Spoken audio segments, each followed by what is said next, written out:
আসসালামু আলাইকুম। আজকে আমার পাখিগুলোর বয়স প্রায় ৫ দিন হয়ে গেছে। মাশাআল্লাহ ভালোই বড় হয়েছে। আজকে আমি তাদেরকে রানীক্ষেতের যে ভ্যাকসিনটা আছে এটা করে দেব, যাতে পরবর্তীতে কোনো সমস্যা না হয়। এই যে এটা হচ্ছে ভ্যাকসিন। আপনারা সবসময় চেষ্টা করবেন যারা পাখি পালেন, পাখির বাচ্চাকে নির্ধারিত সময় আছে ৫ থেকে ৭ দিনের মধ্যে ভ্যাকসিন দিতে হয় রানীক্ষেতের। এই একটা বাচ্চা আমার যেটা প্যারালাইসিস সমস্যা। আমি এখন প্রতিটা বাচ্চাকে ভ্যাকসিন করে দিব রানীক্ষেতের।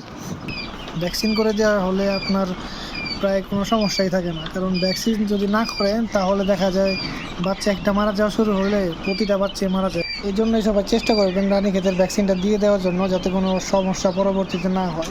আর ভ্যাকসিন দেওয়া থাকলে আপনার বাচ্চা সুস্থ থাকবে এবং ভালো গ্রোথ হবে।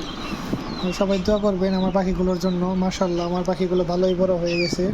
আর এইগুলো আমার পাখি, আমার এর আগেও পাখি আছে, ওইগুলো মাশাআল্লাহ বড় হয়ে গেছে। এখন এইগুলা ইনশাল্লাহ আবারও কিছুদিনের মধ্যে আবারও ইনকিউবেটারে আমি ডিম বসাবো কোয়েল পাখির। ইনশাআল্লাহ পরবর্তী ভিডিওতে আপনাদের দেখানোর চেষ্টা করবো আমি কীভাবে ইনকিউবেটারে ডিম বসাই। আর ভালো থাকবেন সবাই। আসসালামু আলাইকুম। আমার জন্য দোয়া করবেন, আমার খামার পাখিগুলোর জন্য দোয়া করবেন।